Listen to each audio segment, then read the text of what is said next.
YouTube. We are live. Refresh that. Woohoo. Yeah, I'm trying it on YouTube this time. We'll see if it goes any better. There we go. Okay. Sending out the link.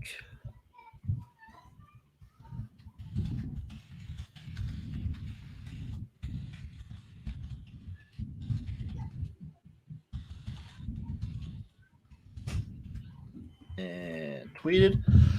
What is up, everybody? Welcome to another installment of the Jimnasium. This is episode 13. I am your host, XFL Jim, here with my lovely, beautiful, bearded co-host, rocking his fucking NFL team, his college team, repping his stuff. I love the horses in the background. It's beautiful.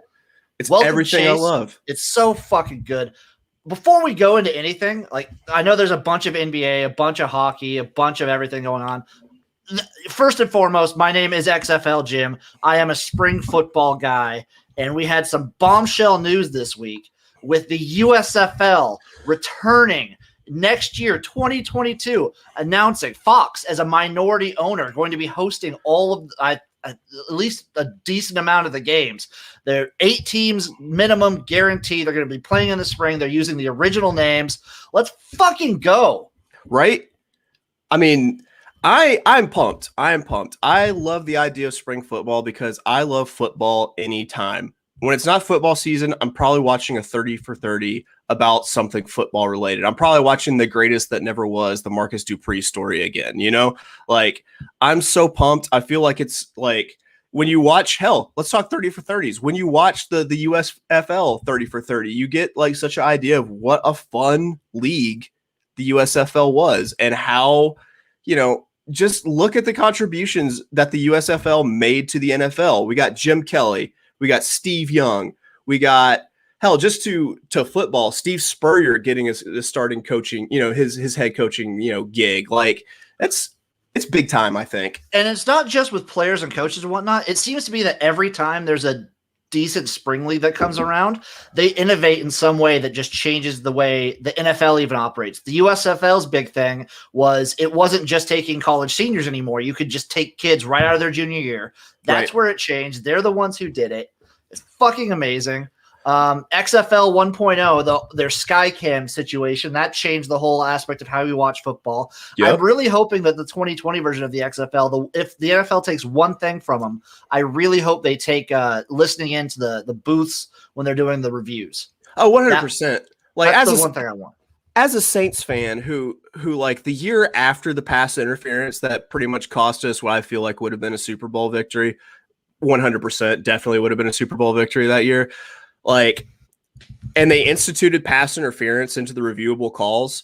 Like, I wanted to hear what was going on in some people's heads as they were reviewing pass interference calls. Like, that, it was just like, who are these people and what do they think about things? Like, this is just madness that you're giving me. Yeah, I think just being able to hear what they're deliberating on, like hear what they're saying, I think that would clear up that. Even if you don't agree with the call, it's kind of it helps to at least see how they get to the conclusion, and then you're just like, okay, this is how they did it. It's still a bad call, right? But at least it's not just me speculating on they hate my team. Like maybe they're just dumb. I hope there are no future USFL scouts watching right now because I just like completely fumbled my phone out of my hands and off of my lap and onto the ground. I'm going to disappear for just 1 second. I hope there are some USFL scouts watching because I don't know. Maybe I should try out for the USFL before I try out for the XFL. Holy fuck. Yeah, man. Like I think you got a good time to get some tape out there. That's for sure. Yeah, this is I'm already getting into shape, so this is perfect for it. This is like a good timing. Do you have a favorite USFL team? I mean, if they bring him back, it's going to be the Memphis Showboats. I mean, I've got the proximity. I'm close to Memphis. They're called the Showboats, so you know they're going to have some just like kick-ass touchdown celebrations going. Like, yeah, I'm going to say the Showboats, but I will pledge a little bit of allegiance to was it the Tampa Bay Bandits and Bandit Ball? So I have a list of all the team names right here in front of me. I've got the Arizona Wranglers, the Chicago Blitz, the Jacksonville Bulls, the Michigan Panthers, who I think had one of the best logos in all of sports.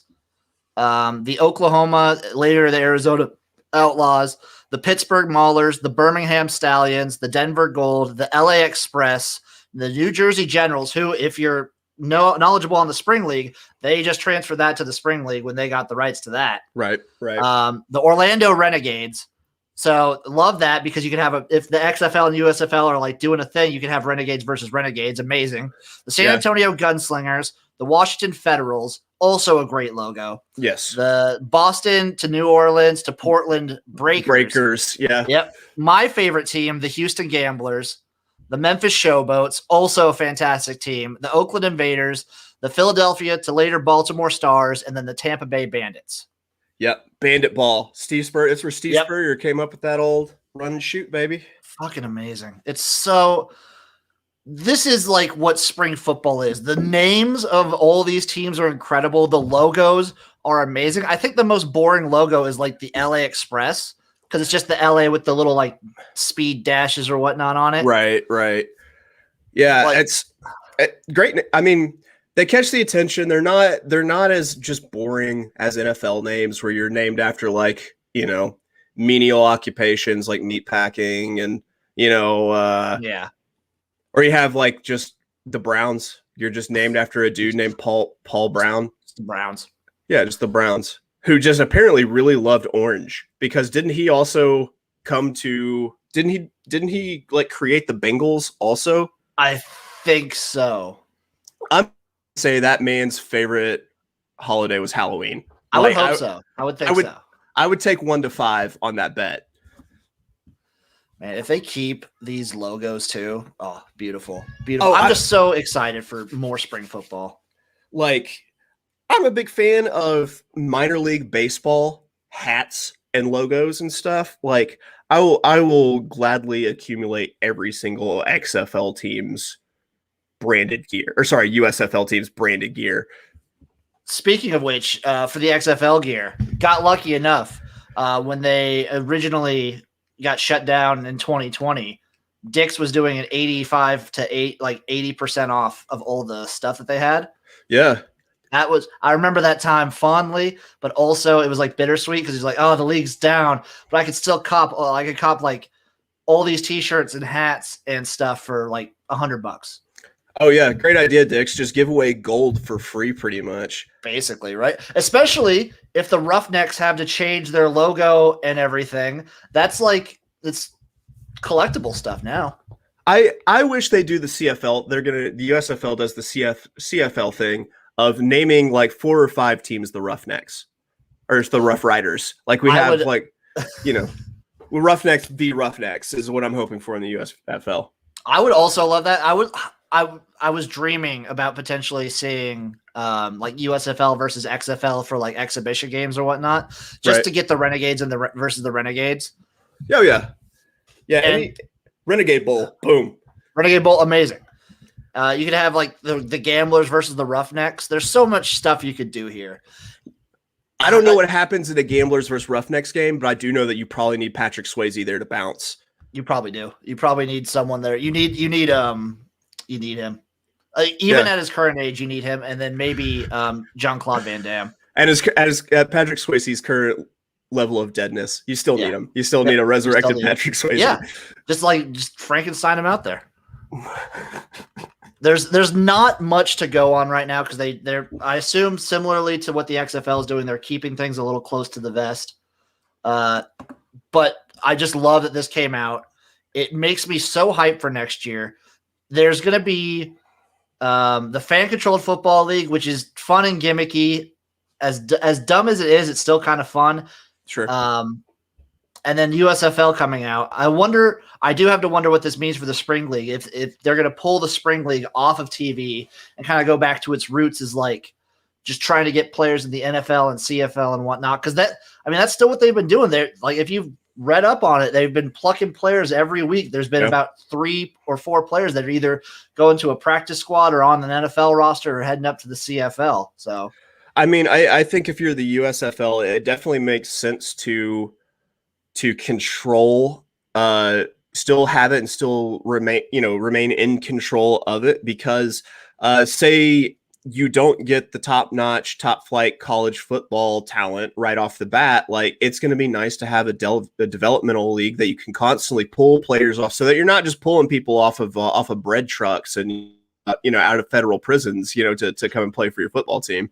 Exactly. I wonder, you could have like a whole league that's just like a farm league, and then there's always the option of doing what the XFL did in 2020 and having just a practice, like a farm team. Because they had that Team 9 in Houston that was just players getting right, like at a drop of the hat, be like, hey, you're going to fucking DC, or like you're going to New York. You're getting your shot. Go for it, man. Because I think a lot of people, their complaints of like a spring football league is that they say that the talent level makes it not as watchable as a fall league. Well, if you have these developmental building blocks set up already, then you're you don't have to worry about just pulling schlubs off the street, and you've got developed talent that's ready to play. And my other thought process behind it, I have like two main things with that is sometimes like watching like G5 football can be like the most fun game I had last year to watch was BYU versus Coastal Carolina. Right. Hands down. Right.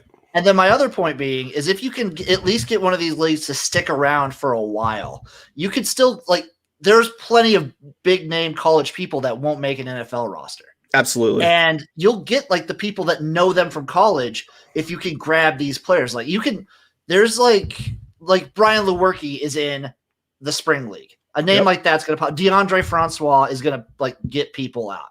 Yep. Ryan Mallett for me. Exactly. Like if there's a bunch, like when you have Cole McDonald from Hawaii playing in some of these, he's on an NFL roster now, but if he was playing in the XFL, like when the XFL had Jordan Ta'amu from Ole Miss, you get these names, like people will know, and then it kind of just it feeds into itself a little bit. It's almost like you get to watch the games and have this whole like self-challenge trivia thing of like, where did that guy play? I know, where was it? What was it? Oh yeah, it was middle of my ass crack state. I know where that was. Yep. Yeah, for sure. And then you get the benefit of like smaller college guys, like people who go to like HBCUs or like FCS schools, or even like you get some really talented D2 or D3 people who sneak through the cracks, who just don't get the exposure. And there you go. You got the exposure for them right there. USFL. I've heard some people in some circles be like, no, this is going to make it harder for the XFL. What I'm just like, XFL first and foremost, but like competition's good. Yeah.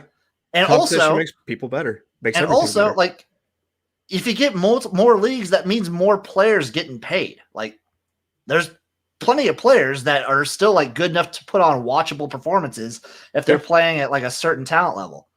And I'm all for it. I feel like the official stance of the Garage is USFL. Let's fucking go. Yeah, that is the official stance of the Garage, and the Jimnasium is USFL. Fucking ride till we die. Let's go till I DIE the Spring Football League. Let's go. I'm gonna have to create another persona of USFL Jim. I'm just trying to figure out what he's gonna look like. I'm thinking very 80s like rock, like a crop top cut off. Like a sweatband, some really short shorts, and some like aviator sunglasses. That hair and beard will transfer to a mullet and a mustache in a hurry. It very much can. Very much can. Okay, we'll table the USFL now. I'll probably make a video on it sometime this week, just expressing my hype and like coming up with like a bajillion different scenarios for it. But we'll table that for now because we have sports that are going on at the moment. But since we're still on the topic of football, there was a little NFL news that dropped today. I will call him a fan. I know Julio listens to the podcast. Yeah. 100%. Yeah. He's Julio going to DM me during the show, more than likely. Traded to the Titans. Wow. For a second-round pick. It makes sense. If I'm the Falcons, I don't want to trade him to another NFC team in case he does actually, he's been injured a lot. If he gets healthy, he's one of the most dominant wide receivers in the game. So I wouldn't want to face him once a year, depending on schedule. I'm shocked that they only got a second-round pick for Julio Jones. Yeah, it is bananas to me that they got so little for him. Yeah. That's like, I understand, like, it seemed like a done deal he was gone. So it's just kind of a matter of where is he going to go. Right. I love the fit for the Titans. Like it's great. Yeah. It's a great fucking fit. I mean, with him and you have AJ Brown, who's pretty much just the Julio Jones kind of like from that same mold of just like big, physical, athletic, fast receiver. Like they're going to be a handful for any team to lock down because of those, like who are you gonna double? Like who are you gonna try to take chance with man to man? Are you limited to playing zone pretty much the entire game because there's no way that you can have just one person locked up on both of those guys? And then what are you gonna do about the run game on top of it? Yeah, I can see. I mean, I'm pretty certain that that old Tannehill has a pretty good play action game, but he better be sharpening it up right now because I can just see bombs over the top to Julio and AJ Brown all fall. I do wonder what this does for AJ Brown's potential fantasy numbers. Oof. Yeah. Oof. That's not a lot of ball to go around anymore. It's hard to like spread it around that much. It's like when it's like Tampa last year or this year too. There's so much like talent. The ball can only be spread around so much. Yeah, man. Yeah, and it does the same as his number too, which already because of injury and then also because of Calvin Ridley, you didn't get the same numbers, but I mean, he still felt like a first, maybe late first, very much a second, third round pick for wide receiver, especially if you're playing in in a PPR league. Yeah, I still think he's like at that level for sure. I think that was really the only NFL news. I'm still just shocked they got so little for him. It blows my mind. I would have at least wanted like a player or so, something else with it too. Like, I mean, do you have a washing machine you can throw in or something? Like it just feels. We get like an assistant or something. Yeah, man. Like a bag of helmets. Can I get Julio and a bag? Can we get some like old Oilers gear? Do you have any Steve McNair signed memorabilia? We'll take anywhere. Jesus. Rolling on to the Stanley Cup playoffs, the NHL. These fucking series right now, man. Like the Bruins versus Islanders has been awesome and crazy. Yep. The Avalanche and Vegas series has been super fun. I was a little let down game one when the Avalanche just came in and steamrolled them, but then the Knights just come out game two, and I'm just like, oh, this is exciting. This is what I wanted. Yeah, I mean, I think we got like on each side of the playoff bracket, we got one series that's just a walkover, and then we've got one that's like an absolute just barn burner of a series. Like Bruins Islanders, that game last night, that was far from as close as what that final score that final score showed. The poor Canes, man, they gave it all against the Preds, and they're just I was gonna say like whoever was gonna come out of that series was gonna. I always had them losing to the Lightning just because you're gonna be dead. You're exhausted after that. Just to keep going. Yeah, you played a 9-game series in a 7-game series, and yeah, you can tell. I mean, it doesn't help that they're playing against just a supremely talented team that, won a championship, won a cup last year. So it's all I gotta say is poor Canes. I'm not a big hockey fan, but just because of the emergency goalie situation that they had a couple seasons ago, I remember that. The fact that made every sports fan's dream come true of just like sitting there drinking a beer, eating a pretzel, and being like, "Oh fuck me, seriously? Yeah, no, I'm ready. Let's go. Fucking do it. Stick me up." And you get the fucking W. That made me really like the Canes. And then God, like the poor, like what happened to the Winnipeg Jets, man? Jesus Christ, they're just not. I had whoever was coming out of the Canadiens Leafs game winning this series, but I didn't think it would be this easy for them. I would have thought that the Canadiens would have run out of steam a little bit with the having to come back. Like that's such like an emotional high. Like I can see it being hard getting up for another series, but like Winnipeg just looks fucking, for lack of better terms, impotent, just limp, flaccid. They are a flaccid hockey team right now. Yeah, they look real bad. They look like they don't want to be there. Yeah, no, and like Carey Price is getting these shutouts, and then like, but you look at it, it's like, we look at the shots that he faced, like, yeah, it makes sense. Yeah, Like, yeah. I don't think he like stretched for any of them. They were all like right at him, like so. Canadians look tough. I think you're gonna have a really tough series with Canadians and Lightning. I think that is the half of the playoff bracket. I assume. I would have to assume that's who's well. No, because you saw Bruins Islanders. Yeah, I wonder who's gonna be facing off. It might be Canadians versus the winner of the Vegas Colorado one. Ooh. And that would be, I mean, I think that would also be a pretty good series. Yeah. Whoever comes out of the Vegas and Colorado series, I mean, it's going to be, I feel like that's like a destined for Game 7 series. I think so too. I think it's going to be, aside from Game 1, every game's going to be like down to the wire too. Yeah. Which makes me very, very excited. Oh, for sure. Yeah, nothing better than Game 7 playoff hockey. It's such a beautiful thing. Hockey overtime is also one of the most stressful overtimes if you're rooting for a team.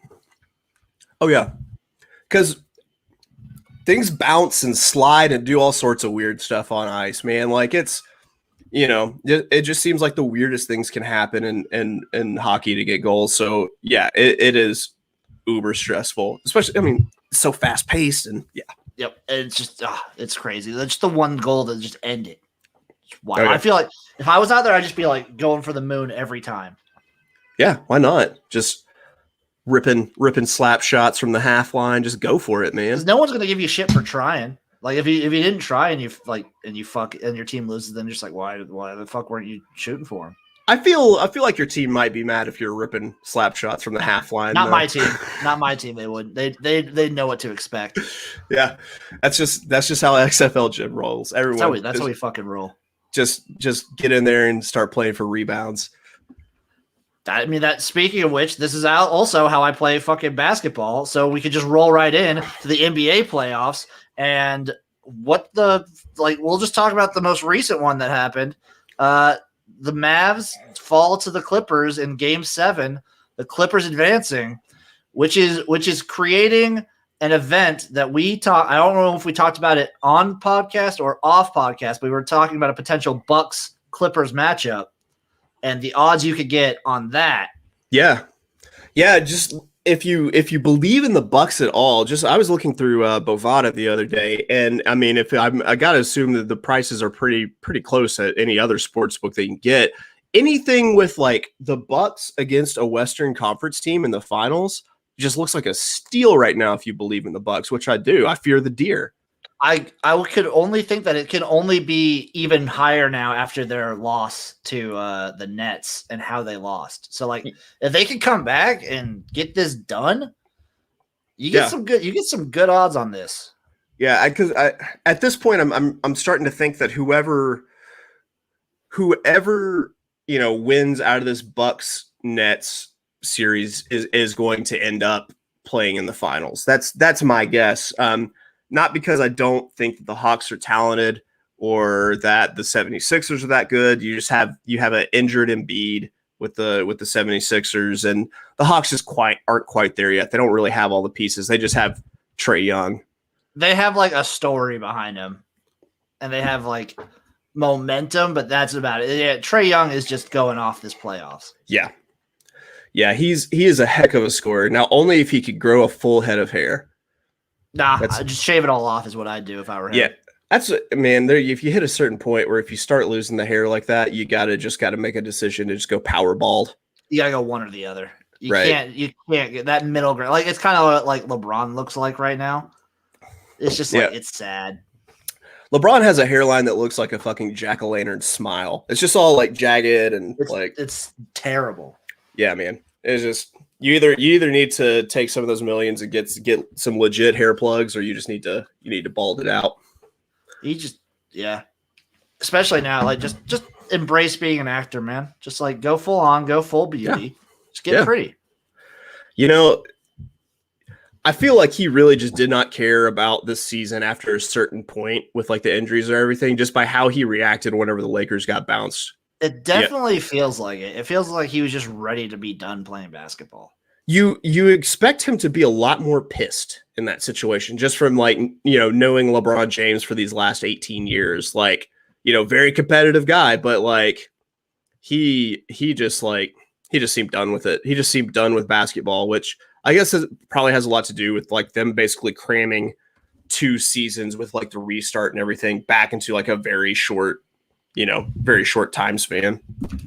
I can understand. Like, I feel like that's also why you're seeing so many injuries with a bunch of these guys. It's just like every team seems to have at least one person injured, which, I mean, is all right for some of them. It sucks for teams like the 76ers. Right. Like, he's not playing 100%. It's rough. I feel like Anthony Davis, though, is made out of popsicle glue and like manager special meat products that are on discount, because he always just is like off and injured and hurt in some form or fashion. Hey, I mean, if I could like get paid what he's getting paid to like play probably half a season, shit, I'd do it too. It looked like really fly on the bench with your thin gold chain and Coogee sweater and everything. Yeah. And whatever his sick ass mask he was wearing too. Oh yeah, that was like some Bane. It was like Lady Gaga and Bane had a baby, and that baby designed masks to protect against COVID. Like, that's the mask that the baby would make. And yeah, they look fly. They look fucking awesome. And also, like, they'd be useful in a street fight. Oh, 1,000%. If you're seeing someone like walk up to you with just that and like no shirt, you're just like, I'm walking the other way. I'm it's not game over. This person obviously is like very serious about it. Whatever they're trying to do, I'm not going to get in their way. That person just gets wallets thrown at him. Like, he doesn't have to rob anybody. Just people just throw wallets. It's like Omar in The Wire. 100%.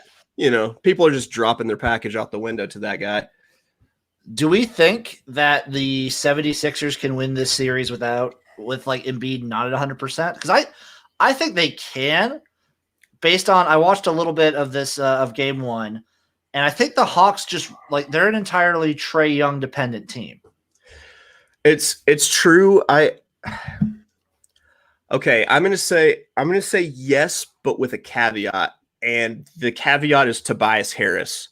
If Tobias Harris doesn't play well, then no. If he does, then yeah, I think they can win. Because if he comes out and shoots the lights out, that really helps that team. I mean, you still got like Dwight Howard with the 76ers who just he can play half of the Embiid game, but like Ben Simmons cannot shoot. Like, I was going to say also, if Ben Simmons can actually make free throws, they're winning this series. He is the most non-shootingest number 1 pick in NBA history. It is remarkable. Is there someone who's like so good at basketball but so terrible at shooting? Like, he's the only one I can think of who's like I think of him as a good basketball player. He can't shoot a basketball. Yeah. Yeah. He literally can do absolutely everything else but score points. And he does good at everything. It blows my mind. Like, the fact that, like, how many 3-point attempts did he make? Can't be many. Jesus Christ. He went 1 for 4. 1 and 4. So he went 25. Yeah. 25%. I would dare to say that's about what he does on the season too. Yeah, I would probably have him only shooting like 2 a game if you can. Probably not a guy you want up there. He's one of these people that would just like he would be like on basketball Mount Rushmore if he played in the 90s. Like him and Russell Westbrook. Like they're old school players who actually have like somewhat of a mid-range game, which I still don't think that Ben Simmons can even really shoot. Like, I don't think he can give me like an elbow jumper or anything, but like they both can get to the basket in an era where getting to the basket just isn't as impressive as it used to be. It feels like it definitely feels like because I mean, like, you're going to be compared to like the other big guys like Embiid or like Giannis who can they can shoot really well. Yeah. It's insane that the fact that everybody can, even if you're that mold in college of just being a big guy who can play in the post, you get to the NBA and you develop a 3-point shot, or you're not going to be in the league very long. 100%. It's a crazy league. It's just like, so analytics are just ruining just ruining sports. It's like basketball before analytics was like, like post play and people setting picks, playing defense and stuff. And now it just turned the NBA into, they realized through analytics how just valuable the 3-point shot is. So now everybody jacks up 30-foot 3-pointers. I mean, I do love like a good long 3-pointer. It is hype as shit. It gets the people going. That's for sure. It's just when you start knocking them and they just don't hit, it's just terrible to watch. Yeah. Oh yeah. When people are having like John Starks and like the 95 like playoffs kind of performances where he's going like 3 for 27, like, or like the Rockets had, what was it, 2 years ago 2 or 3 years ago in the playoffs where they like missed, 30 some in a row. Right. Yeah. With James Harden, and James Harden is not there. There's nothing in James Harden's body that says maybe I should pass up this shot and not jack up a 3 here. I do respect that. I do like that in a player. Cause I'm just like, it's similar with like a Dame Lillard or whatever. It's just like, you just like pass half court and be like, I can shoot this shit. Whatever. Fuck it. Yeah. Yeah. I mean, shoot. I get that. But like at some point, don't you just say, this isn't my night, Yeah. I mean, I never do. I dig a hole. If I get into a hole, it's similar with everything in my life. I just keep digging deeper. I just keep going. Eventually you dig out the other side. You end up in China, I think is what Looney Tunes taught me as a child. Exactly. The only thing I wish for the NBA is what I wish for most sports nowadays is I wish the physicality was still there. Yeah. Yeah. It's people love points and points are bringing the fans. And so you're never going to have a shortage of rule changes that highly encourage the scoring of points. And, just like, I don't even like the circle under the bucket for taking charges, the restricted area where you can't take a charge. Like, I'll set up there, man. I'll let someone, completely just bowl over me to get a turnover late in the game. But, it's not the 90s NBA where they had like teams that had no layup rules. Like was it Detroit? There was like, we had a no layup rule. It was just Bill Laimbeer was going to make you regret life. I love that shit. Like that's why I loved the Knicks Hawks series so much. I wonder if the Hawks kind of capture that with other teams they play, is like just creating like a hate between teams. Right. Yeah. Trae Young seems to have a bit of a mouth on him. That's for sure. Oh, 100%. I like it. And he's the physical stature of the person that you just kind of want to punch in the mouth when they're beating you at something. Like where it's not like he's like LeBron and built like a Sherman tank. Like I can 100% win in a street fight if I had to fight Trae Young. So like, let me go ahead and just as he's coming through. Yeah, the fucking bud, just be like, hey, elbow to the nose, whatever, bro. Yep. Hope you enjoy your plastic mask, dick bag. I think that'll do it for the NBA. There's one other sport to talk about before we break into the XFL, Spring League, and everything. That's your bread and butter, your baby. We had a little tiny race. People may have heard of it this weekend, called the Belmont Stakes.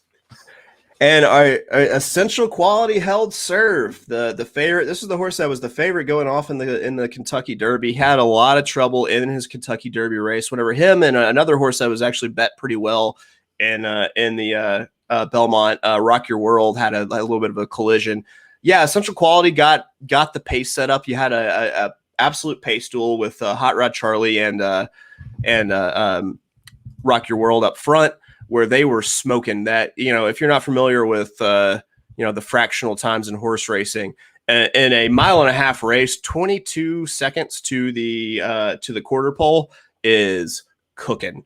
And the fact that Hot Rod Charlie actually held on for second, that was a really impressive race run by Hot Rod Charlie. So it felt right. The way that the pace shook out, essential quality 100% should have won that race. So I can't really hate on it too much. But man, did it lead to some boring ass payouts in that race. I want to say that the superfecta paid like $6, which like in a Triple Crown race is ridiculously low. That might be some sort of record. Like somebody told me they hit the super. I was like, I hope you frame that ticket because that has to be the smallest Triple Crown superfecta of all time.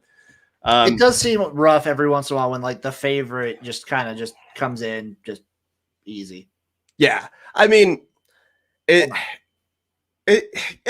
about 30, 40% of the time you're going to get the favorite in a horse race. And the essential quality just kind of looked like the best horse most of the year in everything except for the Kentucky Derby. He skipped out on the Preakness, which is a move that if you're not in line for a Triple Crown, that most horses are going to do. And I mean, this is technically going to be the second Triple Crown win for the trainer Brad Cox, who had not, I don't believe, had one before this year. Whenever you get Medina Spirit officially DQ'd, which the news is should happen because the split sample from Bob Baffert's winner, Medina Spirit, came back positive for the corticosteroid betamethasone. So he's going to get a winner there with the horse Mandaloon, who basically had a really just Stallone and Rocky IV-esque kind of performance when you consider that Medina Spirit was juiced up and, just kind of was like the little guy going at Ivan Drago. In this case, I guess he was Apollo Creed and got beaten to death when Medina Spirit won. But that's enough Rocky analogies. So the one thing that I thought was really interesting about Brad Cox yesterday was that the first thing, I feel like one of the first things he did was thank the Sheik. And if you don't know who the Sheik is, the Sheik, I can't even tell you all the names. The Sheik Al bin Maktoum, something like that. Who's like the supreme leader of like Dubai and UAE, who very much might have killed one of his own daughters. Like there's very like a lot of like shady stuff with him. And he's kind of the owner of like Godolphin, which is a big time breeding operation. But I thought it was kind of funny how quick Brad Cox was to thank the Sheik after that win, because I think he was afraid that he might get disappeared if he didn't thank the Sheik quick enough. That is pretty wild. For reference, the Garage and the Jimnasium only recognize one Sheik, and that is the Iron Sheik. But yeah, it was pretty nuts how he was like right on. He knew exactly what to do.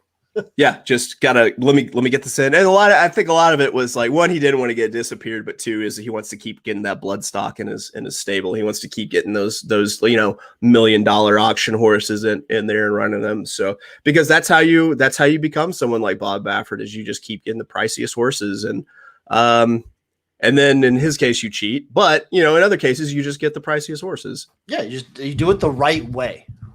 Yeah, man. On hay, oats, and water, baby. That's exactly. It's just like eat your vitamins. That's the horse version of eat your vitamins. Yeah, and say your prayers, and God bless America. Exactly. Thank you, Hogan. So there wasn't really anything like out of the ordinary that happened in this Triple Crown race. No, there really wasn't.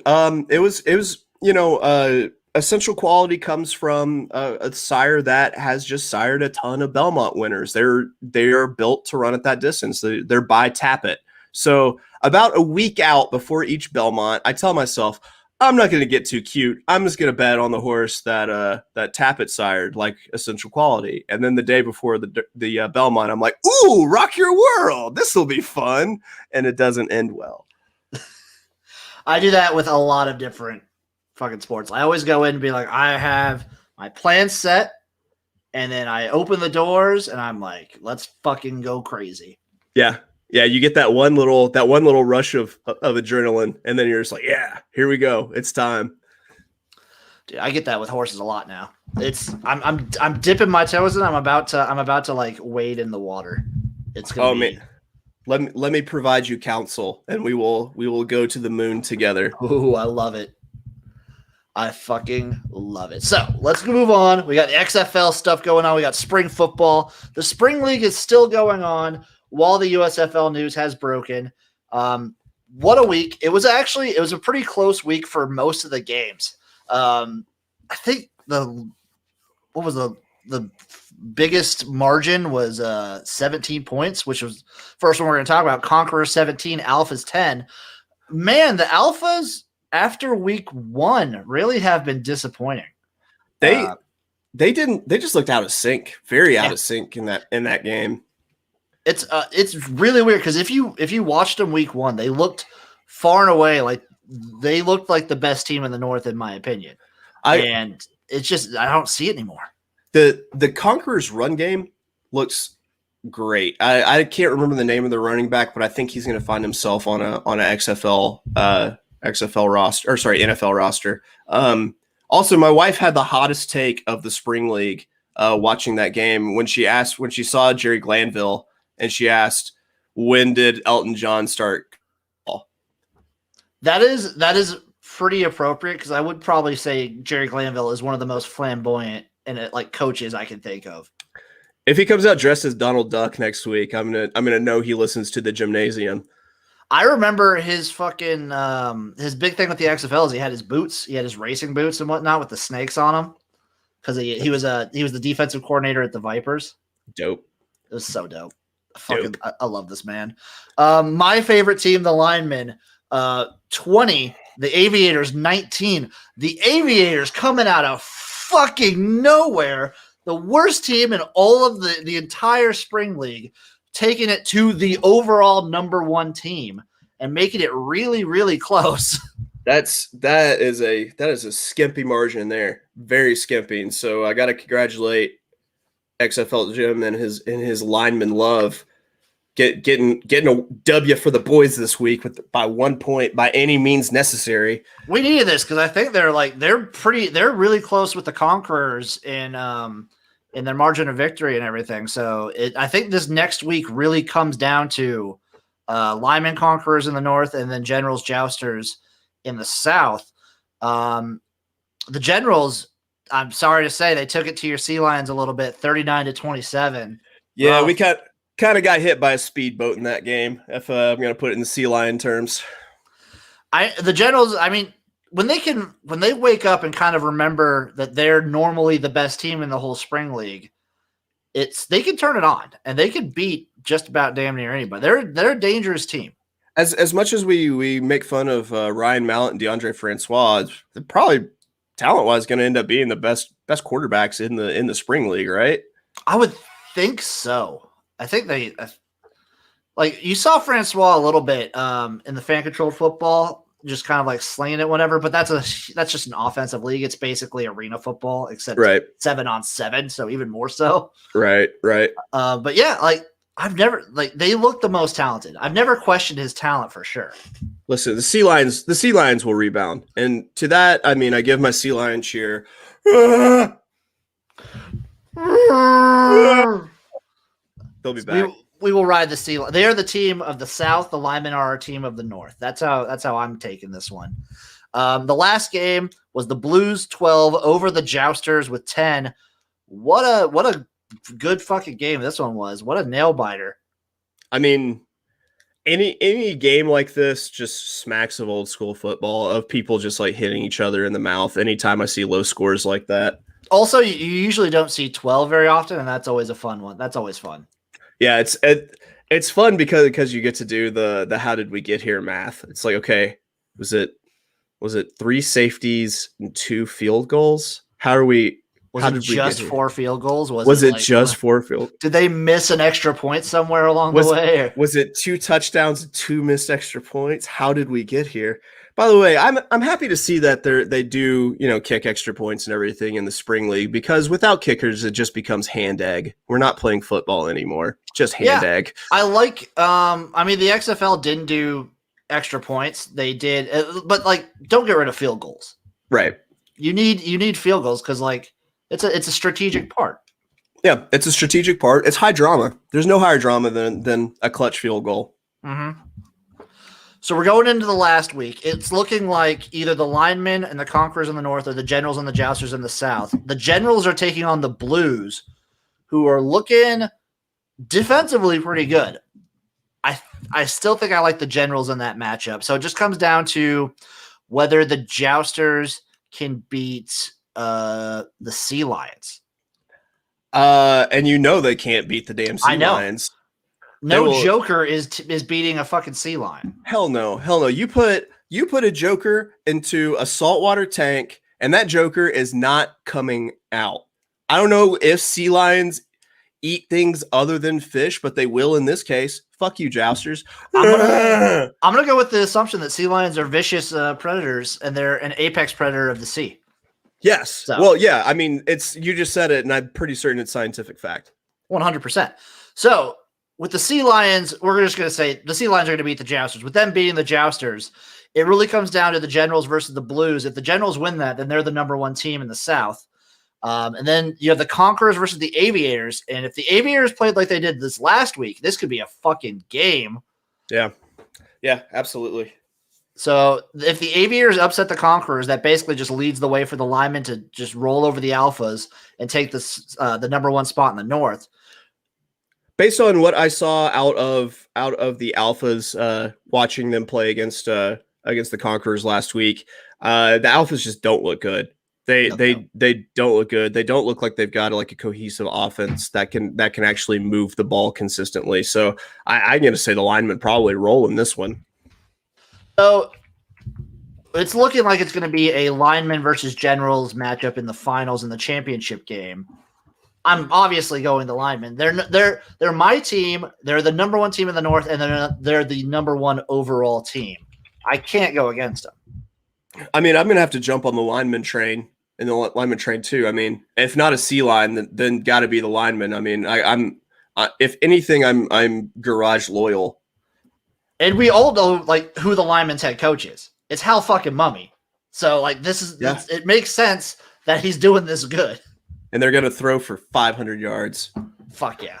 Let's do it. You bet they are. So that'll do that. That's the spring league right now. We're moving away from what's happening now. We're going to start looking into our crystal ball, into the future of sports. Oh. In the update in the Arkansas-Nebraska Jimnasium Battle of Loyalties baseball game, right now, at the bottom of the second, Nebraska holds a 1-run lead, 1-0. So they jumped up on the Razorbacks early. We need it because what is it, double elimination in the World Series? Yeah. If Arkansas wins this, it's over for the Huskers, unfortunately. We need this shit. Not necessarily unfortunately, but unfortunately, I'll say. My one gripe with the College World Series is where the fuck can we watch these games? I was trying to watch it. Like, what TV has ESPN3? What the fuck? Yeah, I don't know. It frustrates me with all of the ESPN alternates now, and just like the ESPN app and all the stuff that you have to go through to pick out a game. And it's like, I don't want to watch a game on my laptop because my lap gets hot and I get sweaty. And that's not just, I mean, if I'm going to sweat, I'm going to actually be at the game. I don't want to like watch it on my phone because then I have to hold it and everything. Yeah, and then you're running down your battery and you're like tethered to the wall pretty much watching a baseball game. That's not fun. It's not. It's really not. But we will see. There will be tweets about if Nebraska ends up beating Arkansas today. And there will also be tweets whether or not we lose in frustration because I get very angry over sports. That's fair. I'll just either mute you for a little bit or choose to needle. I'm not sure which way I'm going to go yet. Either way works. If anyone follows me during the football, like college football season as a Nebraska fan, my frustration comes out very hard, especially mid-season. That's about when I hit my peak of ultimate frustration, and I just tweet out. I just tweet through the pain. Yeah. It's. I feel like Twitter and self-deprecation is just the way to get through college football especially when you're rooting for what's not a great team at the time. It's hard. It's very hard. Speaking of college football into the future, we're going to start with the NFL. As you all know, watching the Jimnasium, listening to the Jimnasium, we are breaking down our wins, losses, whatever we want, what we think is going to happen in the NFL season and college football season. We're on week 4 right now. We're going to have to go. We'll take you back off camera and go through weeks 1 and 2. But once we're done doing this whole series, we're going to have a spreadsheet posted online, everything that we've had. It's going to go. We're going to keep ourselves accountable because that's what we're about here in the garage. We're about fucking accountability, if nothing else. We, if nothing else, are accountability buddies. Fuck yes. Let's do this. Okay, Thursday, September 30th, week 4 of the NFL. Jacksonville at Cincinnati. Man, they really wanted ratings for this Thursday night game, didn't they, with this matchup? They really do. They want the new guys out there. Yeah, I'm gonna go Bengals because fuck Urban Meyer. Fuck Slimebag Meyer for sure. We are an established anti-Urban Meyer podcast here. Fuck Urban Meyer, Bengals all day. Love Joe Burrow to death. Yes. Bengals are winning this game. He is such an underrated, funny person. I fucking loved it. Ever since, I loved him. Ever since he took that hit during the UCF game in the 2019, what was it, Peach Bowl? Yeah. When he took that hit and like kept going, I'm just like, this is my fucking guy. And then he just rolls through 2019 national championship game with his cigar, just looking like a fucking dude. Oh, I love it. I'll tell you what got me on his side. The fuck eyes he gave Maria Taylor after one of those games where it was just like he answered the questions, but his eyes told me he had business. Yeah. Oh, she's a legit dime piecer for 100%. Sure. I just give me Bengals all day here. Yep. Next up, you have the Washington football team at the Atlanta Falcons. Washington. I'm high on Washington. I'm high on Washington, and also with the trade of Julio, I feel like that does hurt the Falcons offense like a decent amount. Yeah, it's the question is what was it Kyle Pitts is gonna turn into as a tight end, and how quickly is he going to acclimate to the did I get the name right? Kyle Pitts, right? The tight end. Yeah. Yep. So it's gonna be a question of how quickly he acclimates to it. Week 4, I mean, you could see him not quite breaking out as a monster yet, but I love the Washington defensive line. 100%. And then you have the Houston, the friggin' terrible worst team in all of the NFL, in my opinion, at the Buffalo Bills. There's not really much to say. The Bills are winning this game. No, but it makes me think that it's gonna be fun to see Tyrod Taylor play an entire season for someone. By the way, because I have a feeling that's what's going to happen for the Texans. I mean, I could see Deshaun still playing. I don't know, man. It's I have no idea what's going to happen with that. They're still like a powder keg. Right. Speaking of worst teams in the NFL, next game, Detroit at Chicago. Chicago, I guess. This one. I think even if Andy Dalton is starting, I think like Detroit's just going to be really big this year. Yeah. Yeah, even after they fired disgruntled Mall Santa Matt Patricia, I still don't think they're going to be a good team. By the way, you give me a real Matt Patricia vibe sometimes. Sometimes, I mean, I look like Matt Patricia. I feel like I look like Matt Patricia, but who's their new guy? Because I feel like I have way more in common personality wise with the new coach. Yeah, yes, you do. I have no idea. I think he's like a natty light that's been like shaken up, and then like I don't know. He's ready to fucking go like all the time. Yeah. I fucking love it. Up next, Carolina Panthers at the Dallas Cowboys. This is dangerous. I hate it, but I kind of want to pick the Cowboys. But I hate it because I hate the Cowboys. Either way, I would take the over in this game. Yes, 100%. I'm going to go – we have to disagree at some point. I'm going to go Panthers here. I like that. Indianapolis Colts at the Miami Dolphins. Dolphins. I'm a homer. The Dolphins are my team. I'm also going Dolphins here. Cleveland Browns at the Minnesota Vikings. Browns. I'm taking the Vikings. There we go. Ooh, I wish I had a button where I could just play X gon' give it to you whenever you break me off a hot take like that. Dude, I don't know what the fuck is up with me this year. I'm usually so low on them. I'm actually kind of high on the fucking Vikings, and I hate it because I know Kirk Cousins is going to let me down, but until he does, I'm like I like the Vikings. Yeah, this Captain Kirk feels like he would crash the Starship Enterprise into one of Jupiter's moons. Like I don't trust him. Up next, the New York Giants at your New Orleans Saints. Who dat say they're going to beat them Saints? Not the Giants, I'll tell you that much. No idea who's going to play quarterback for the Saints. But still, they're going to beat the Giants. They'll beat the Giants. Whoever's back there, they're going to beat the Giants. Yeah. The Tennessee Titans, fresh with Julio Jones now, at the Jets. And the Titans are winning this game. Yeah. Yeah. No question. There's no not question really much at all. to say about that one. No. Kansas City Chiefs at the Philadelphia Eagles. God bless. It's going to be a bloodbath. That's gonna be not great. Give me the Chiefs like all day. God, Tyreek Hill is going to score 7 touchdowns in that game. That's fucking brutal. Arizona Cardinals at the Los Angeles Rams. I'm going to go with the Rams. I'm going to Ram. I am too. I'm actually also kind of high on the Rams. I like Matthew Stafford a lot, Yeah. and I think that like that offense is going to be good, and I think that defense is still going to be fucking awesome. Yeah. There's really not many pieces that changed out of that defense. Like they're going to be pretty salty. Then we have the Seattle Seahawks at the San Francisco 49ers. Is it bad that I kind of want to take the Niners here just because it seems like crazy things always happen in the West like this? I know. Okay, we're going to disagree here because I'm going to take Seattle. All right, Niners. But I understand. I understand wanting to take the Niners there. Ravens at the Broncos. Oh, Ravens. Ravens all day there. Big trust. Whoa. Yep. Steelers at the Packers. I think the Steelers are going to be I think they're going to be great this year. I'm all about the Steelers here. Especially like this early on in the season, week 4, I'm taking the Steelers. I think the Steelers will be probably the team like at the halfway point, and then usually that's when they start to fall apart when Roth just like his arm just dies on him. Right. Yeah. No, I could see that. I like that arc that you're predicting there.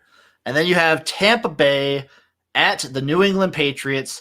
Tom Brady returning home. What a way to cap off Sunday night.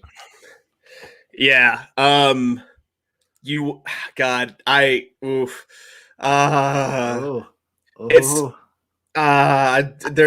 people that I dislike so much on both. I don't know how you don't take Tampa here. Yeah, but I know, but my heart wants to pick New England. Like, you feel like Bill Belichick's going to pull out absolutely every stop here to win this game just because he's a surly old dick. And I think like a non-COVID year kind of fucking like really helps the Patriots. Yeah, I mean, they had so many opt-outs. They had so much shit. Like that Tampa Bay team is stacked. Like God, I might need to take a walk and think about this one. Yeah, this is a tough one. I'm going to go Tampa. Fuck it. New England. Okay, that's fair. This is a coin flip to me in my head. And then you have the Monday night matchup, Las Vegas Raiders at the Los Angeles Chargers. Give me the Chargers. Yeah, I'm bullish on the Chargers this year. I was very invested in the Chargers last year because I picked up Herbert as like a second string quarterback. I had Keenan Allen that I could stack with them, and they were in every single game last year. Like they didn't get blown out at all ever. That's kind of how the Chargers do it. They're always like in it. If they're gonna have like a losing sort of season, it's always gonna be them being in it and then just kind of like just never crossing to that W. Yeah, I think they're gonna start crossing the threshold next season. So I'm with you on the Chargers. I like the Chargers. Just in fact, I worked with a guy when I worked at a bowling alley. He was a big Chargers fan. It's just like that fan base need something. They're such a tiny minority in LA that they just need something. I respect them for it. Yeah, man, I like the little guys in town. That'll do it for the NFL. Then we have college football. We're going to breeze through these ones because there's so many fucking games every single week. You have the Thursday night matchup of Marshall at Appalachia State. App State. I'm going the Herd. The Thundering Herd is going to win that game.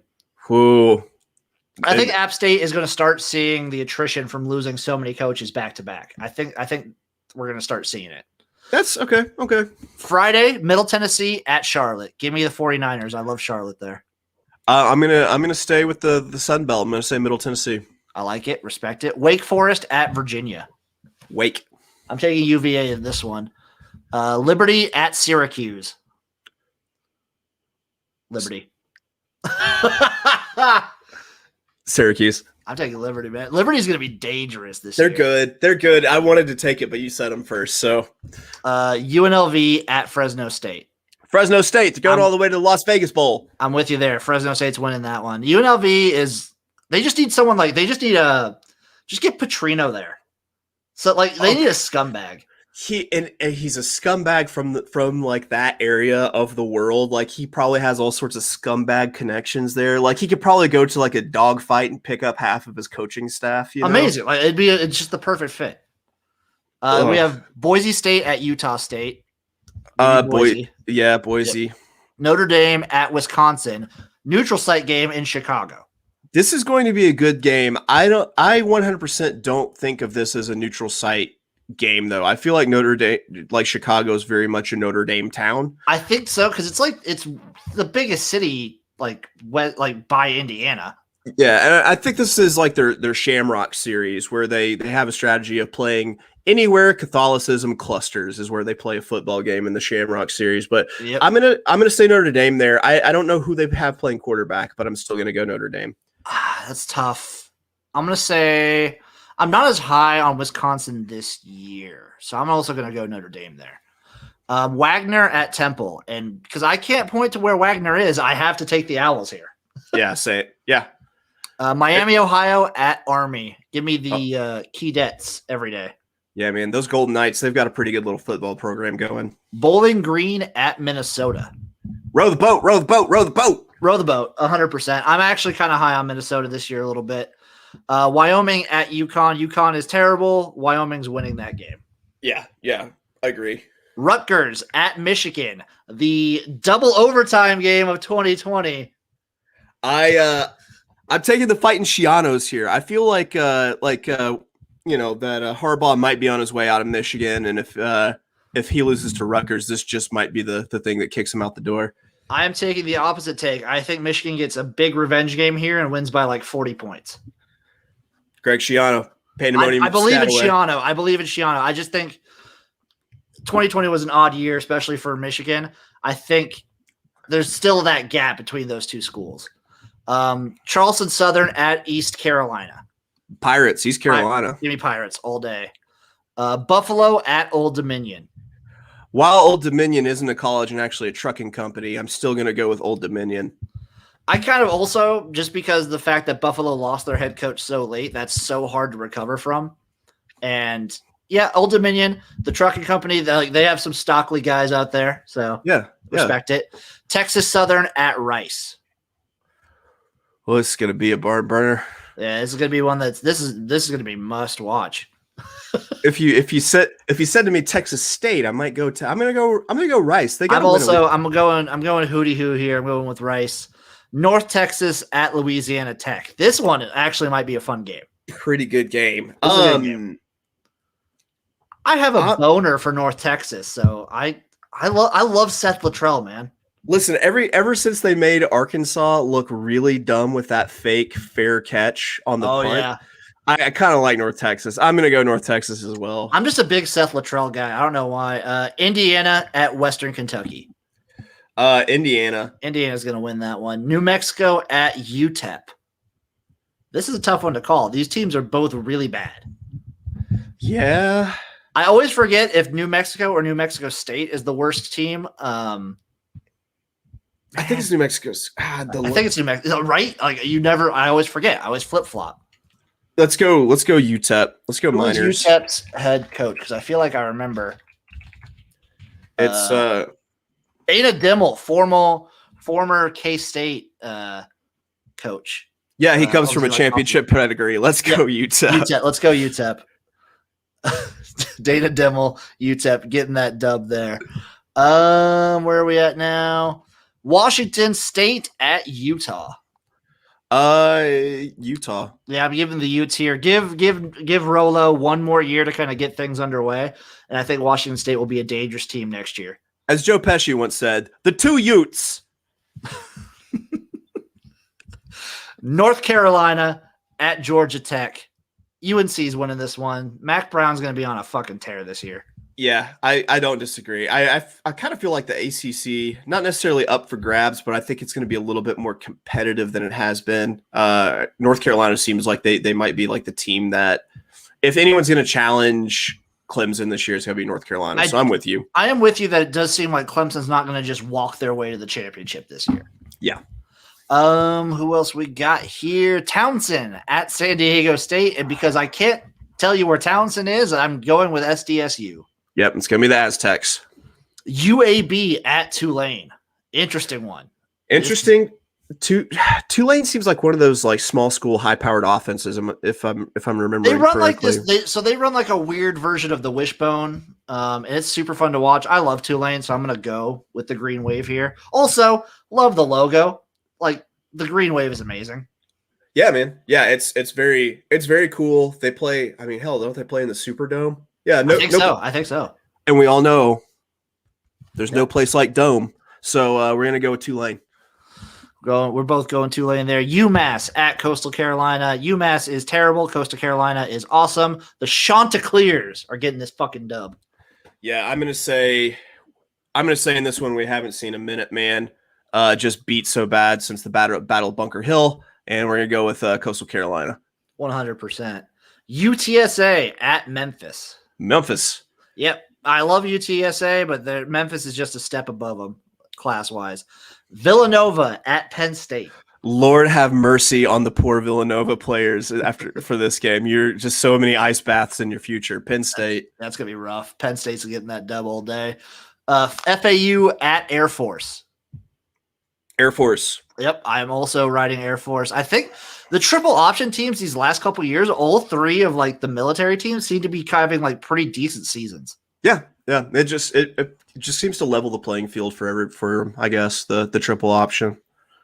Georgia at Vanderbilt. Watch out, Vandies. Jeez. Yeah, I think you still have a little bit of question marks for Georgia as to who's going to play quarterback, but Georgia they've got such a great program with Kirby Smart. Yeah, this is going to be bad for Vanderbilt.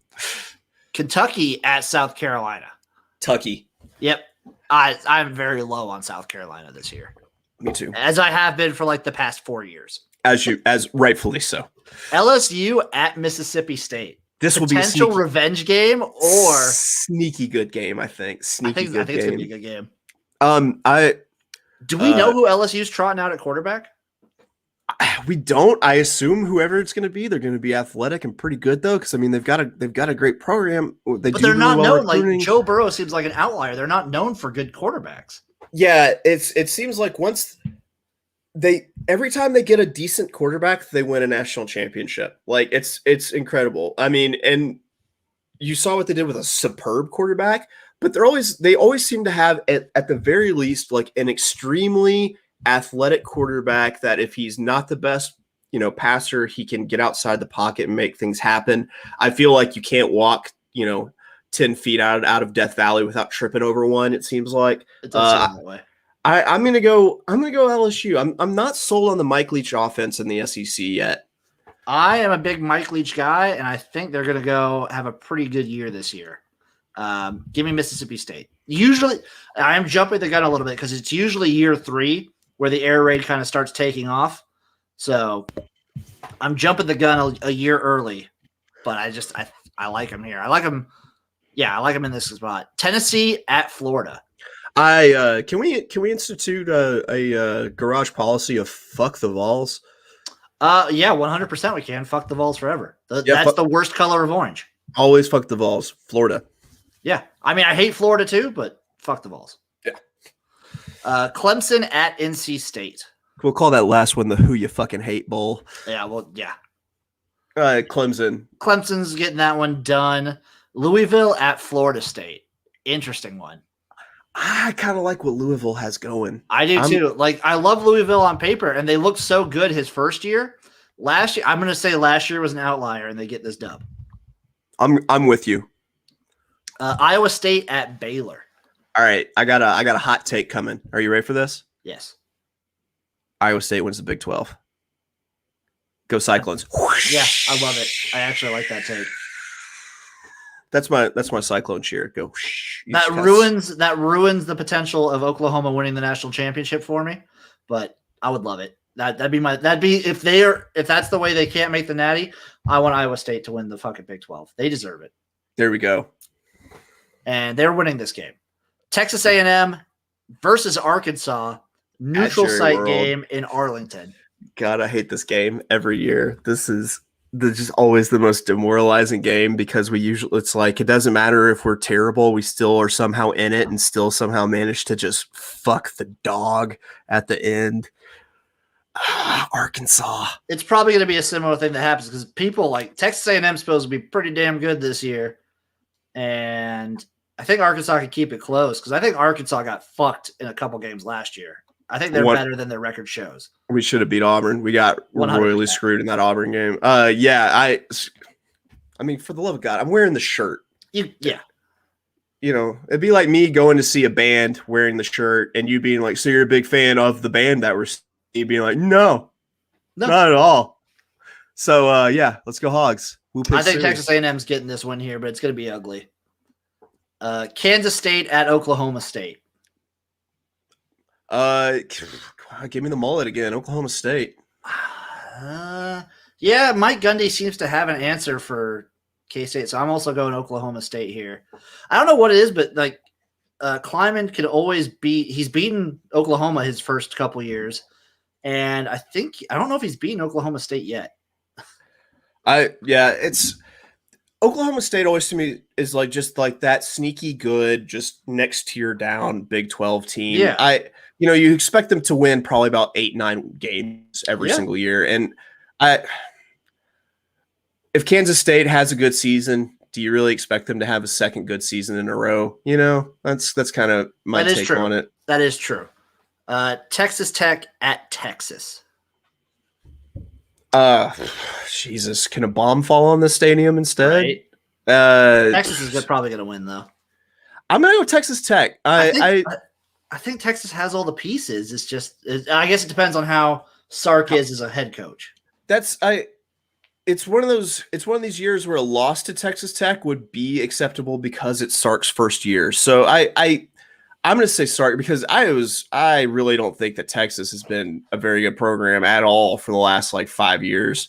I'd go 10. That's fair. Yeah, that's fair too. Then we have West Virginia at Oklahoma. I think Oklahoma gets this one here. Yeah, boomer. Navy at Houston. Ooh, watch out, Dana. Watch out for fucking Navy. God, Dana has the big Ern McCracken hair from Kingpin. I've decided, where it's just like the thin comb over. Yeah. I'm just gonna stick with the home team. I'm gonna go Houston there. I do like what Houston's got going. I do too, but I think Navy is the kind of team that would give a team like Houston fits. So give me Navy. Toledo at Ball State. The fighting David Lettermans. Let's go Ball State. I'm also with you on Ball State. South Florida at BYU.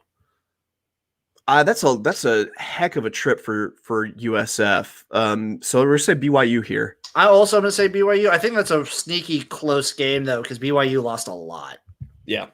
Louisiana, the Raging Cajuns at Georgia Southern. Let's go Sunbelt football, Louisiana. That's another tough one. I think Louisiana wins in a close one. Because it seems like those Sunbelt teams and those CUSA teams, they do a little bit better at handling the triple options because they play it multiple times a year. That's fair. Yeah, that makes sense. Troy at ULM. I'm going to go with the Fighting Men of Troy. I will also go Troy there. ULM is kind of a team in my opinion. Arizona at Oregon. Those Ducks are going to stomp all over those fucking Cats. I'll tell you that. Sounds about right. I agree. Cal at Washington. I think this is a revenge game for Washington. I'm on Washington also because I can't remember who Cal was playing the week before, but I know I picked against Cal, so I feel like I need to stay on that train and go Washington here. I think Cal is. We'll see how Cal does this year and how many juniors and whatnot they have. Because if they're the kind of team that if they return a lot, this defense is always good. They could be a sneaky team for the Pac-12. But I think Washington gets the revenge this year. Colorado at Arizona State. The Fighting Herm Edwards. Can they get it done? I think so. I'm gonna go Colorado here. I mean, Colorado looked like they were almost in it to participate in the Pac-12 championship game this last year. Yeah.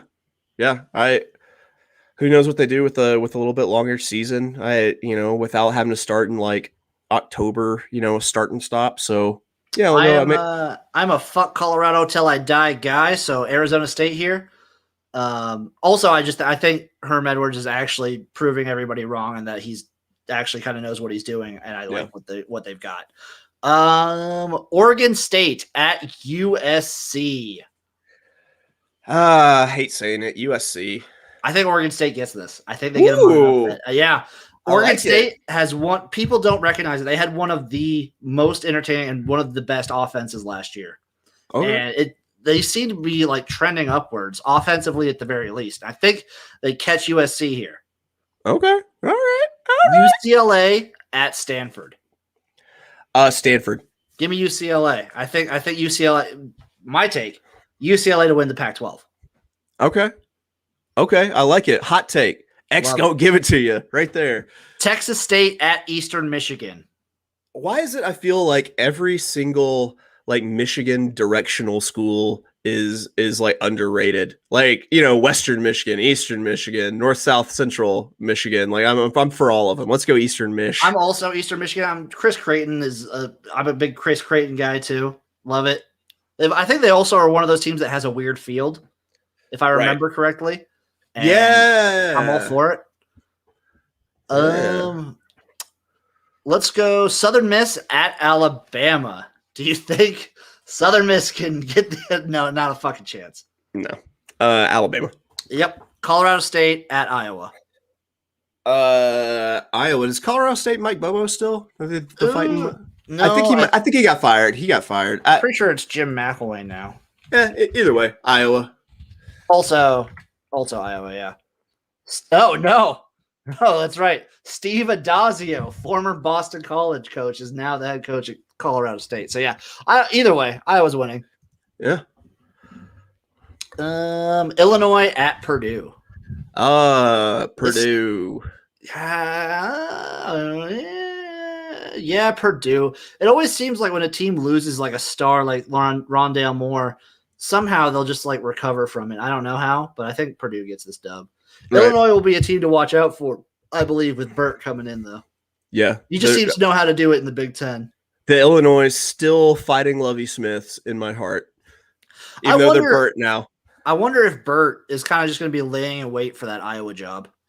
Dude, Burt, it's the natural fit. Fit for Burt. Burt's the Illinois kid. He's the Illinois kid, especially, I mean, it's Champaign-Urbana. It's not like it's some school. It's not like it's fucking Northwestern or something like that. Yeah. I don't know. Also, Burt had his first kid when he was at Arkansas. I mean, as someone who's had a couple kids now, it's so hard to just like focus yourself after a kid's been born. Like, Burt could get it together. I don't dislike your Illinois pick in the slightest, but I'm gonna go Purdue. I'm gonna go Illinois. Akron at Ohio State, not even a fucking game. Yeah. Akron might be the worst team in FBS. There should be federal laws to prevent this sort of matchup from happening. This is so bad. Like, no, who's watching this game? Yeah. No, just annoying ass Buckeyes fans. That's it. Arkansas State at Tulsa. This is a fun matchup. It is a fun matchup, and I'm very high on Arkansas State, but I'm going to go with the Golden Hurricane here. I'm higher on Tulsa here. They're a team I've kind of fallen in love with in the last couple of years. Give me the Golden Hurricane as well. CCSU versus Miami. I can't tell you what CCSU is. Cool Cats Singing University. Yeah, it's like a music school. I'm going to go with Central Connecticut State University. Is Connecticut big enough to have a central portion, or is it all just Connecticut? I think would be my question. Connecticut. Yeah, let's go. Shit! I was right. That is beautiful. Miami wins, but Miami fucking easily wins. Yeah. I've never even heard of Central Connecticut before. SMU at TCU. I love that this game is happening. It's the battle of DFW, man. The Dallas Fort Worth area. I think Gary Patterson kind of has it this year. I think TCU gets this win. Yeah, in a close one, in a very close one. I feel like you never know what SMU is going to trot out these days. TCU, but I still. That's a tough one. That's tough. Yeah. FIU at Central Michigan. I don't. I'm. It's less that I like Central Michigan and more that I dislike FIU because I don't think they're that good. So Central Michigan's getting this dub in my mind. I'm going to trust you on that. I'm going to go with you at Central Michigan. Watch out for this next one. Georgia State at Auburn. Watch out. Oof. Oh, God. Georgia State. Isn't Georgia State the one that beat Tennessee? I think so. Yeah, I think so. I'll tell you what. Auburn hired Chad Morris out of Arkansas, and I feel like they just obviously don't have any idea what they're doing if they made that hire. So let's go Georgia State. Auburn's going to have an anemic offense because of it. That's so wild that his offenses at Arkansas were so terrible because that's what he was known for at SMU. Dude. It's so wild. Dude. This is the worst 2 years of my life. Hands down. It blew because I didn't hate the hire when he got hired. It was weird. That was a very weird situation. I could go really deep into that hire. Let's just say that'll be an off season, like when it's the dead sports season. We'll go over like our least favorite coaching hires because as a Nebraska fan, holy fuck, can I go in deep too? Yeah. I mean, you had Bo Pelini, we had Chad Morris. No, we had Mike fucking Riley. That's who we had. Who else we got up here? Hawaii at New Mexico State. Tough. That is tough. Hawaii. I'm gonna go New Mexico State just because I think when Hawaii has to come in, it's still a new head coach situation. So I think give him another year. I think coming to the mainland makes it a little bit more difficult. Kansas at Duke.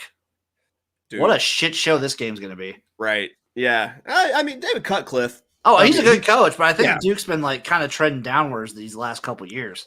For sure. It's like if you don't get a top-notch ish quarterback prospect at Duke, or if he can't turn one into one, then the kind of their offense goes with the quarterback play 100%. Duke to me is like the best bad team right now. Okay, I like it. Let's take the fighting Mike Krzyzewskis. Let's go Duke. I'm also probably going to take Duke because Kansas is fucking Kansas. Yeah. Kent State, the Golden Flashes at Maryland. Does it feel upsetty? This is a potential upset spot. Watch out. But I like Maryland here. But this could very well be an upset. Kent State's not a bad team. I'm going to, because I feel like we can't agree on everything, I'm definitely going to go Kent State. Maine at Northern Illinois University. I literally had no idea that they played football at Maine. I'm going Northern Illinois. Yeah, they're no Delaware, that's for sure. So Northern Illinois is getting this one. Missouri at Boston College. The non-conference matchup that America's been clamoring for right here. God. I need it. I hate Mizzou, but Mizzou. I also hate Mizzou, but also Mizzou. Boston College isn't going to be that good.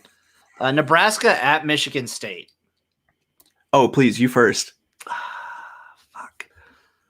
So this is actually one I have pegged as a win in our season right now.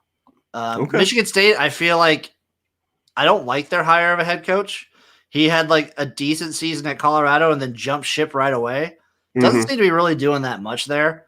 And I think Nebraska is at least good enough to make Michigan State look not great. So I think Nebraska wins in an ugly game. This is going to be an ugly game. I'm going to trust you because that's how friendship works. Nebraska. Now, this is like, I actually have more confidence versus Michigan State than I do against Illinois as a Nebraska fan. Okay. All right. New Hampshire at Pitt. Pitt. Yep. A similar thing to Maine. I was like, they kind of play football. That's a little cross country up there. I don't trust them playing football. Right. Ohio at Northwestern. Man, smart kids get it done. Let's go Northwestern. Dude, watch the fuck out. Ohio. I think is Nathan Rourke back? I don't know. I have just like a blanket fuck Ohio policy. I know I just chose Kent State, but I can't say fuck Ohio because I love Frank Solich. Okay. I'm gonna go Northwestern. I'm gonna say Northwestern also gets that one. Their defense is just every year. Their defense is gonna be amazing. Richmond at Virginia Tech. Watch out, Virginia Tech, for this one. Watch out is all I'm gonna say. But they're gonna win. I think they're gonna play Enter Sandman and get all fired up and bring their lunchbox and just put a hurting on Richmond. Okay. San Jose State at Western Michigan. I think this will be the first directional Michigan school I pick against. Okay. Nick Starkel is at San Jose State, right? Yeah, I don't know if he's starting, but I trust San Jose State. Yeah, so Western Michigan. Because where Nick Starkel goes, I pick against. That's fair. That's a good way to do it. I mean, that's kind of I do that with fucking players and coaches all the time. Yeah, man. So before we get into the live betting section of this podcast, what's going on in your life right now? Man, nice little downtime from horses. It's a long week whenever you have these big stakes weekends like Belmont coming in. So just I've got a light week with horses, but I'll still be doing America's Best Racing with our boy Blackjack and Daniel Monnier, Summer Rae of the WWE. If you watch wrestling, and I'll be on with my boys from On the Wrong Lead on Thursday. Probably breaking down some card, more than likely live betting Emerald Downs or Lone Star Park or some just tiny little degenerate track in the middle of America. And a couple podcasts. That's about it. The horse game doesn't stop. No, that's the grind right there. It's like it's not how other sports podcasts where you have to figure out how to fill the off season. When you're talking horses, you can always be talking horses. Yeah, man, no off season. Every day is a day at the office. I fucking love it. What's going on in my life is holy shit. It took me like half of last week to recover from eating those hot dogs. Dude, when you sent me a picture, and I was like, "Yeah, that's the face of a man who's eaten at least 3 packs of hot dogs." I tried. I said I was going to do 50. I made it to 30. That's insane, Jim. Oof, 15 with buns. 15 with buns. And then I went to work the next day. How many shit breaks did you take? I think is the big question. Actually, not as many as you would think. It was basically like during the workday, I was fine. It was hot as shit out, so I felt terrible. I was just down in water. Like I think between Monday night and Tuesday, I had like 1.5 gallons or 2 gallons of water. Yeah. Did you change the water in your hot tub afterwards? Because I feel like you might have just turned it into hot tub water. I put a filter in there. All right. But yeah, I just felt like throwing up all day, and then took a huge shit when I got to the hotel. Just go. Woof. I applaud the effort. I really do. I love me some goddamn hot dogs. So it feels like something I want to try, but I don't want to try. I'm thinking maybe for the 4th of July, I might try see how many beers I could do in a day. That's the kind of thing I'm into right there. I feel like with beers, it's easier to puke and rally. It's like it's just liquid in your stomach. You're just like, whatever. Let's fuck it. For hot dogs, it was just the bread was just sitting in there. Just the buns are what killed me. If I didn't do buns, I will still posit I could have gotten it over 35, like I originally said. I would have been like a Play-Doh fun factory for like a week. You just pressed on me, and I just produced a stream of hot dog Play-Doh out. Yeah, kind of was for a little bit there. I've got my movie review of the Scorpion King coming out this week. Hopefully it's dropping Tuesday this week. That'll be fucking sick. I've got the new Bud Light Seltzer pack, the Out of Office pack. Have you heard of this one at all? I haven't. Okay, so the flavors are strawberry. It's like cocktail flavors. Like usually they just do like the mango, the lime, the strawberry, and the whatever. This one is like a cocktail situation. So they have the strawberry daiquiri, which is my favorite thing I've ever had on the fucking planet. This is my quick review right here. Usually the strawberry and the regular and the lemonade were my least favorite ones. Lemonade tastes terrible. Right. This one, it's the best one, hands down. It's so good. They have the mango Mai Tai, which was also fucking delicious. They had the lime margarita. It tastes just like a fucking margarita. And then they had the watermelon mojito. This is the best fucking like pack of anything I've ever had. The review's insane. And then I made a cocktail of all of them. Delicious. I can't wait I think next up I'm trying the Rocks Tequila, Terramana Tequila. And then I'm coming out with my own signature XFL cocktail, which will just be Terramana Tequila and then every single Bud Light Seltzer. That's amazing. I need to figure out a way to get the Christmas pack, see if I can still find some of those. Work some cranberry into the mix. The cranberry Christmas one was actually good. The other ones were terrible, but the cranberry one was fine. Yeah, that's the only one I could see getting behind at all. And we're going to finish this off. We're going to start a new thing here. We're finishing off with some live bets for what do we like going on this week? What are some things we like? We're going to do 5 apiece. Actually, let's keep it simple. We'll do 3 apiece. Okay. Keep it short. Things we either like tomorrow, things we like just throughout the week. Sure. Let's see. I definitely like the Bucks at the Nets tomorrow. Probably on the money line. I feel like you'll probably get a little bit of value there. We are writing that one together because I am 100% with you. I'm actually taking both NBA underdogs on the money line. Okay. Tomorrow. I'm taking the Bucks and the Nuggets. Those are 2 of my 3. I am going to say on the puck line and also on the spread here. I think this might even be the same thing. Hockey is new and weird to me, but it's nuts. Yeah, on Monday I'm going with the Winnipeg Jets. Like it feels like winning 7 games in a row is just hard to do, and so I'm going to say Winnipeg just kind of pulls its shit together and fights off elimination. I'm going to say I'm going to keep rolling on the opposite direction of that. I'm going the Tampa Bay Lightning on the puck on the money line. Okay. And I just think Carolina is like they can keep it close, but they're tired. That's fair. Let's see. And then I'm gonna take the Jazz over the Clippers. I like it. Yeah. I like it. So those are our 3. Those are our bets. Let the people know where they can find you, my man. Yeah, on Twitter @ofOaklawn. I've got my website where I do horse racing tips specifically for New York, and I got a couple other guys with me there with at net.